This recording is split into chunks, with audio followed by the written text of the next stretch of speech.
Hi, my name is Greg Williams. I'm the operations manager here at the USS KIDD Veterans Museum in Baton Rouge, Louisiana.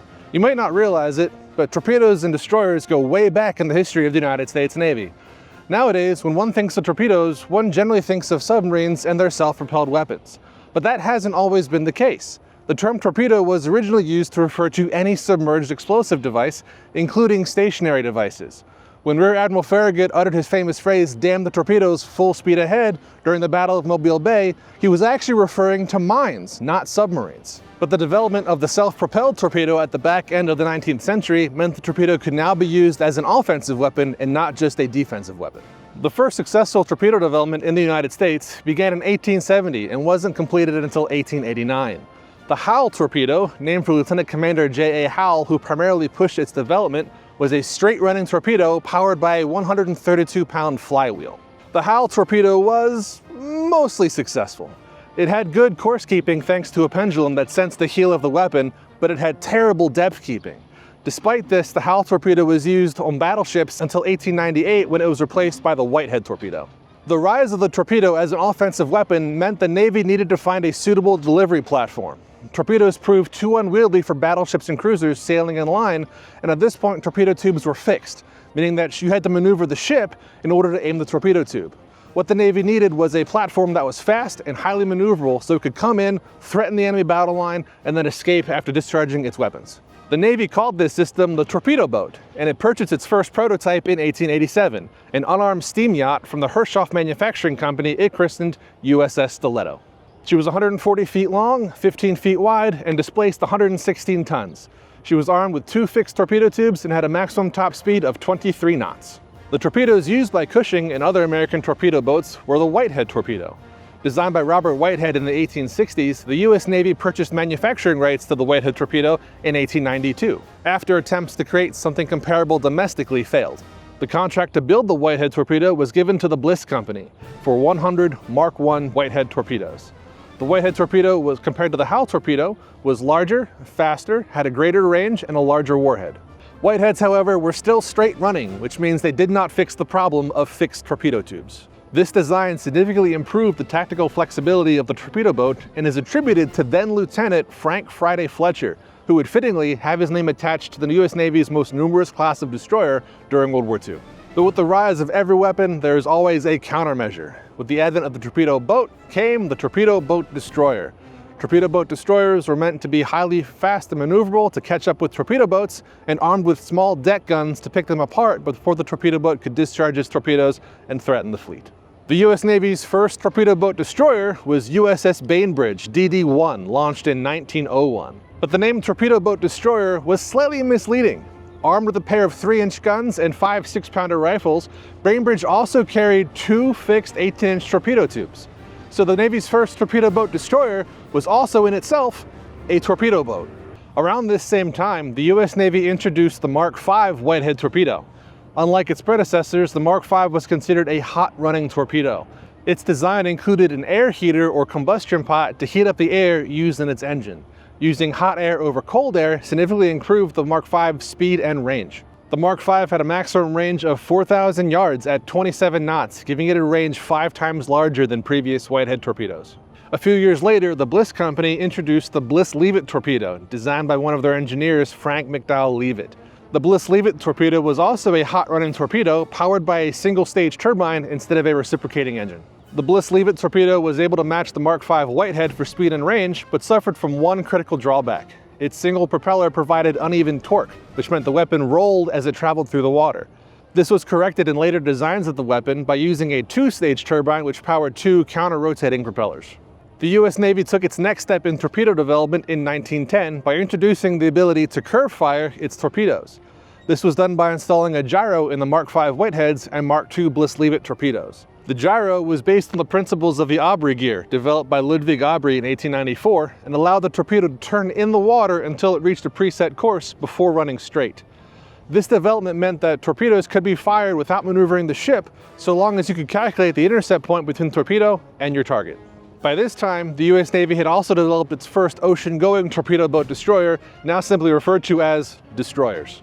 The Smith-class destroyers were the first class of destroyers to be powered by steam turbines instead of reciprocating engines, and boasted a torpedo complement of 3 trainable 18-inch torpedo tubes and 6 torpedoes. The 18-inch torpedo was the standard torpedo armament for American destroyers, mounted in either single, twin, or triple trainable mounts up until the development of the Caldwell class in 1916.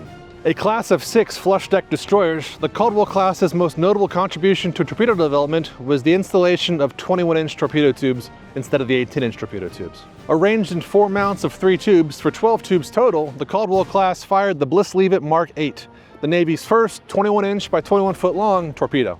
With a range of 16,000 yards at 27 knots, the Mark 8 Bliss-Leavitt set the standard for all future surface torpedoes. After World War I, the world saw a reduction in naval armaments in countries around the globe. This resulted in fewer military-related expenditures, and the U.S. Navy was no exception. Between 1922 and 1932, the U.S. Navy built no new class of destroyer. The development of torpedoes was similarly affected. Monetary allocations for the torpedo station at Newport amounted to just $30,000 per year during this era. The manufacturing contract with the Bliss Company was also terminated during this time period, and the U.S. Navy condemned all Bliss-Leavitt torpedoes prior to the Mark 7 in order to reduce maintenance costs.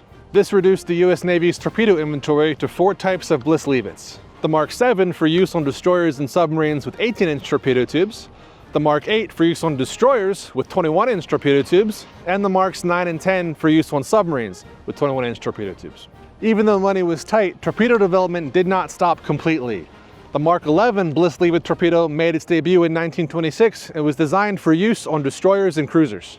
The Mark 11 had 3 speed settings of 46 knots, 34 knots, and 27 knots, and could reach ranges at each speed of 6,000, 10,000, or 15,000 yards respectively.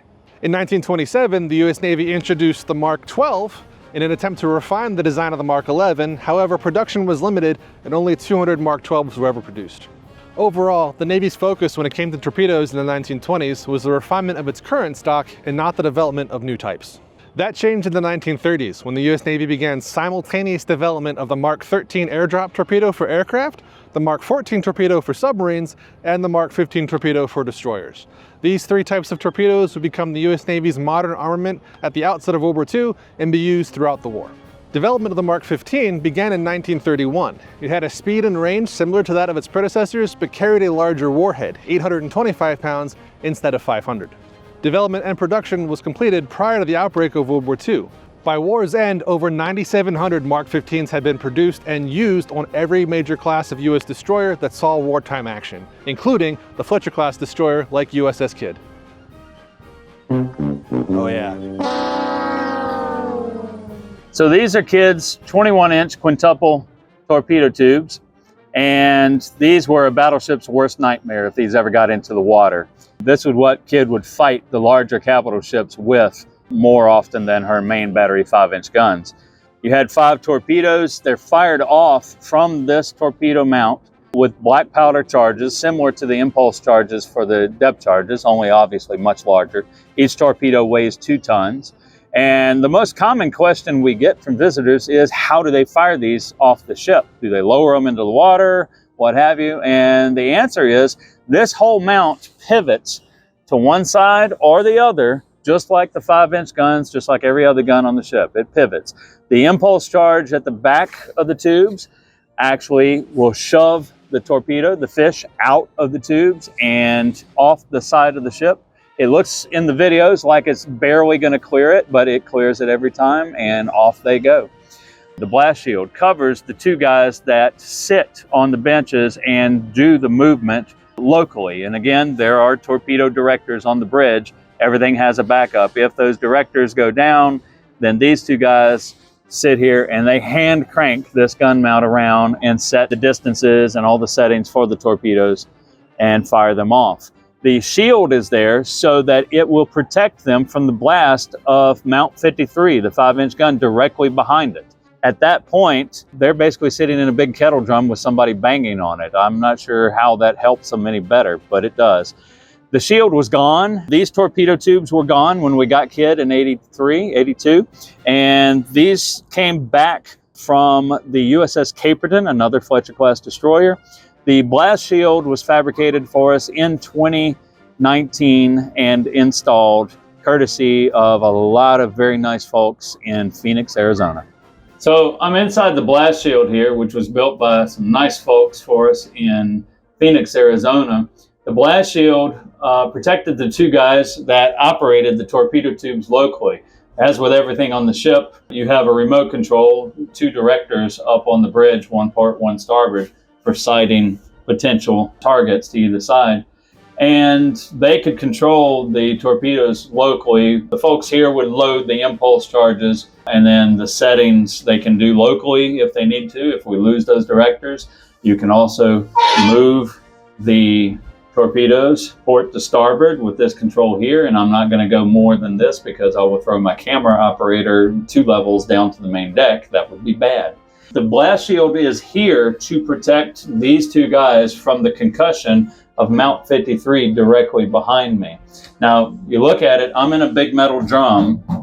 This one is a replica. The original would have been 2-layered with insulation in between it. So hopefully that would have kept it from sounding like a big kettle drum with somebody hitting it with a gigantic hammer.